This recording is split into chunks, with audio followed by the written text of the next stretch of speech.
Gusesagura n'ubupfapfa. Zirikana ko iyo mbimenya ari ijambo ribi maze ukoreshe neza imari yawe. Radio Imanzi 105.1 FM.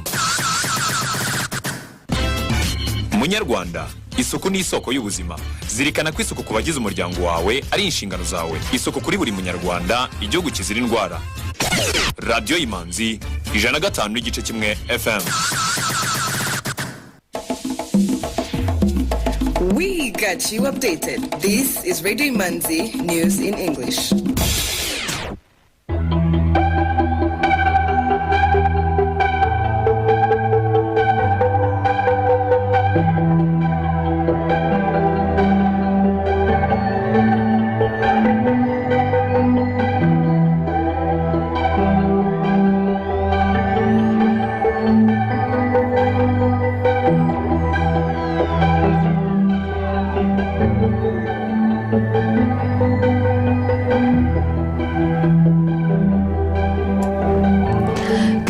Dear listener, thank you for tuning in. This is Radio Imanzi 105.1 FM, broadcasting from Kigali. Hear the news in English on Monday, 21st of November, 2022, brought to you by Alvin Ungari.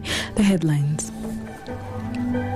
President Paul Kagame and First Lady Jeanette Kagame attended the opening of 2022 World Cup and participated in the high-level conference on SDGs Pavilion. Louise Mushikiwabo speaks out on Rwanda and Democratic Republic of Congo tensions at the Francophonie Summit in Tunisia. Rwandan peacekeepers and the United Nations mission in South Sudan have been decorated with UN service medals. South African court orders former President Jacob Zuma back to jail. We'll be back with news in detail.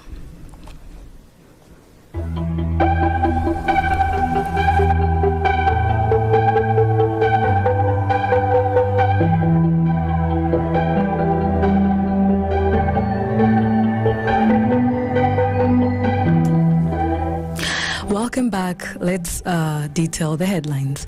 President of the Republic of Rwanda, Paul Kagame, said giving education to a person from childhood helps him grow up with a better understanding of the world he lives in, which is why the government of Rwanda strives for every child to have the opportunity to learn. He mentioned it when he joined various leaders who participated in the high-level conference on sustainable development goals named SDGs Pavilion and the ceremony to launch the campaign called Scoring for the Goals. The campaign of the United Nations aims to show the value of football in the pursuit of sustainable development, peace, harmony, stability, and integrity, as well as taking measures to deal with climate change.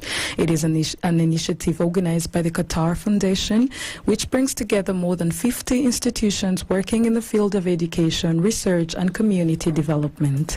President Paul Kagame emphasized that a person who is given education from childhood helps him to understand the environment in depth, but in terms of climate change and in other areas related to the environment. President Paul Kagame and First Lady Jeanette Kagame are in Doha, Qatar from Sunday, November 20th, where they attended the opening of the 2022 World Cup. It was an event that took place at Al Bayt Stadium and was marked by ceremonies that aimed to connect the culture of Qatar with other foreign cultures in order to convey the message that the whole world needs to unite in the pursuit of sustainable development.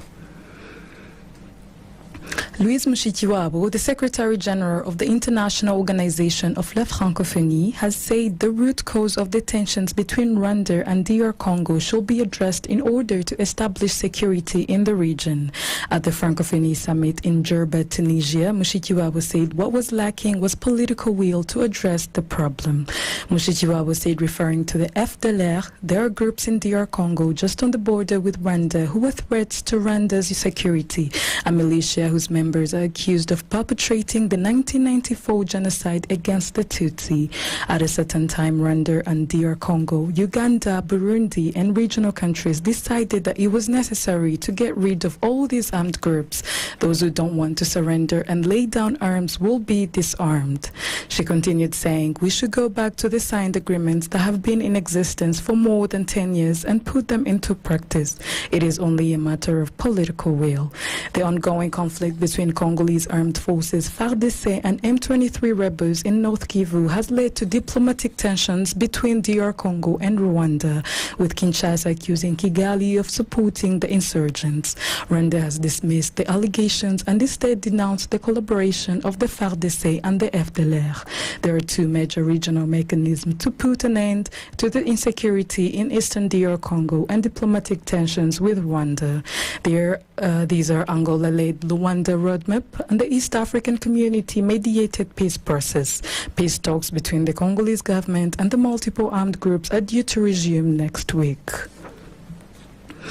The Rwanda Meteorology Agency stated on Monday that rainfall will decrease over the following 10 days, but it has issued a warning to residents of high-risk areas to flee in order to avoid being harmed by landslides. According to the weather forecaster, there has been an increase in soil water content and river water levels in the past 20 days of November, which may cause landslides in some places. The agency revealed, given the fact that rains are expected to continue in many parts of the country, impacts related to the accumulation of rain such as soil erosion, flooding of rivers and catchments, together with landslides, are expected to prevail in different parts of the country. It said that poor visibility and slippery roads, which may cause accidents, widespread traffic and travel disruptions, are expected. A decrease in rainfall compared to the previous record is expected during this period, but it is significant in the eastern province. The expected rainfall amount will be above the normal rains in the western, northern and southern west parts of the country, while the remaining parts are expected to record near normal rainfall. Dry days are expected between November 23rd and November 26th in the eastern and southeastern parts of the country. The special representative of the UN Secretary General Nicholas Harrison presided over the medal parade awarding ceremony. He commended the Rwandan peacekeepers for their hard work, dedication and courage while providing security and protection in the South Sudanese community. He said, "You have undertaken your tasks with great effectiveness and pride by maintaining strict discipline and displaying zero tolerance of any form of abuse and sexual exploitation." Harrison added, "Please wear your medals with pride, since it is a symbol of the gratitude of the UN Secretary General and all South Sudanese people to your contingent for its selfless and professional service." The Rwandan 1st Battalion, named Ranbat 1, Commanding Officer Lieutenant Colonel Emmanuel Sheka, said the medal decoration was an extraordinary motivation which will contribute to the troops' renewed commitment in the conduct and accomplishment of duties as required by the UN MIS mandate. The United Nations mission in South Sudan dignitaries include the Force Commander Lieutenant General Mohan Subramanian attended the ceremony that took place in Juba Town in South Sudan. Following 2 weeks of extensive negotiation at the UN Climate Change Conference, COP27, nearly 200 countries have agreed on a set of key outcomes, including the establishment of a fund to address loss and damage due to climate change. Welcoming the developments, the Commonwealth Secretary General Honorable Patricia Scotland stated, "I welcome this historic outcome from the COP27 summit and applaud the tireless negotiators who have helped bring about this significant step forward. This is an encouraging day for all Commonwealth member countries, including climate vulnerable small states, least developed countries and developing countries, and indeed for all the world. The Commonwealth stance on loss and damage has been unequivocal when Commonwealth Heads of Government meeting met in Kigali, Rwanda, earlier this year in June. They were united in their call for scaled-up action and financing to address loss and damage resulting from climate change. This follows a long history of global advocacy on climate change ever since Commonwealth leaders issued a Langkawi Declaration on the Environment in 1989, which underscored the need for worldwide collaboration on climate change to avert permanent and irreversible damage to our environment and way of life. The Commonwealth covers 56 diverse member countries from 5 geographical regions, including 33 small states, 25 of which are small island developing states. We'll be back with economic news. Economic news is a regular feature on Radio Imanzi.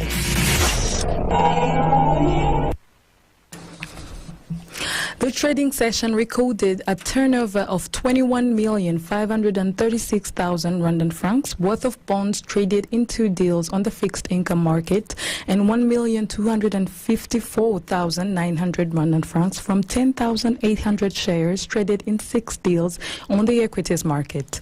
Equities counters closed as follow. Bank of Kigali at 272 Rwandan francs, I&M Rwanda at 43 Rwandan francs, Bralirwa at 170 Rwandan francs, Simirwa at 120 Rwandan francs, Equity Bank at 440 Rwandan francs, Kenya Commercial Bank at 370 Rwandan francs, National Media Group at 1,200 Rwandan francs, Uchumi Supermarket Limited at 104 Rwandan francs, and R&H Buffalo at 526 Rwandan francs.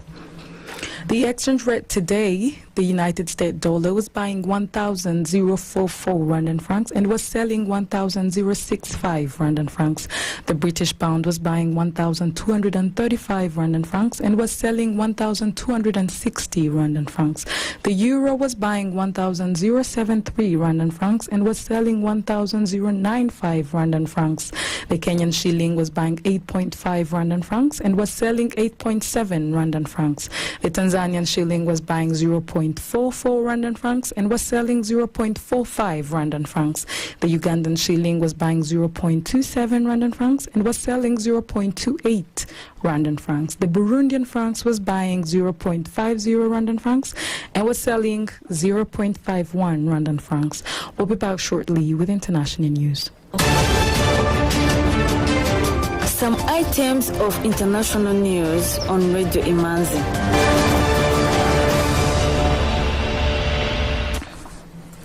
South African former President Jacob Zuma, who has officially finished serving a 15-month jail sentence for contempt of court, must return to prison after his conditional release last year on health grounds was contrary to the law, an appeals court ruled on Monday. The 80-year-old former head of state was convicted in June 2021 for stubbornly refusing to testify before a commission investigating corruption under his presidency 2009 to 2018. His imprisonment triggered an unprecedented wave of violence and looting in a tense of socio-economic context, leaving 350 dead. 2 months later, he was released for health reasons and placed under judicial supervision. The decision comes after prison authorities announced last month that Zuma, who has appeared in public several times, dancing and singing to his supporters, will be finishing his sentence.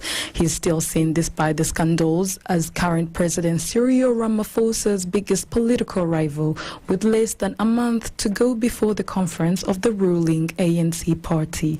A crucial event for Mr. Ramaphosa's future as head of the country, Jacob Zuma has repeatedly tried to destabilize him by questioning his probity.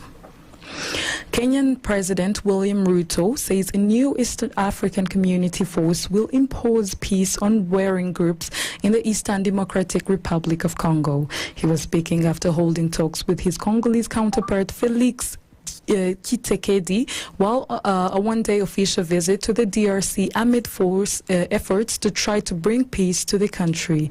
There are a lot of UN peacekeeping troops in the region, he said, but we think there is not much peace to keep.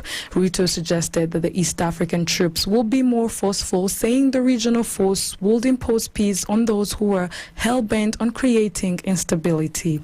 The first over 900 Kenyan soldiers have already arrived in Goma, the capital of North Kivu, which is under threat from an offensive by M23 rebels. The largely Congolese Tutsi militia has seized large swathes of territory in the region. Ruto and Tshisekedi were also expected to discuss various other areas of mutual interest, including trade, investment, and regional integration. The Norwegian Refugee Council, NRC, has said that nearly 150,000 children displaced by the conflict in Mali do not have birth certificates and are at risk of exclusion and disenfranchisement because they cannot prove their identity. These 148,000 children have either lost their birth certificates when they fled their homes or never had them because of the limited functioning of civil registry services in some regions, said the NRC. Since 2012, Mali has been in the grip of a security crisis that has left thousands dead, and of which civilians are the main victims. The state has only a limited presence in the vast bush where jihadist fighters affiliated with Al-Qaeda and the Islamic State, bandits and traffickers of all kinds, armed militia and political military group that have signed a peace agreement are active. In this problem of civil status, it is not resolved because these children reach adulthood. The NRC warns they risk being deprived of their freedom of movement, their right to vote, and the possibility to own or rent property. And that brings us to the end of the news program today. Let us look at the headlines once more.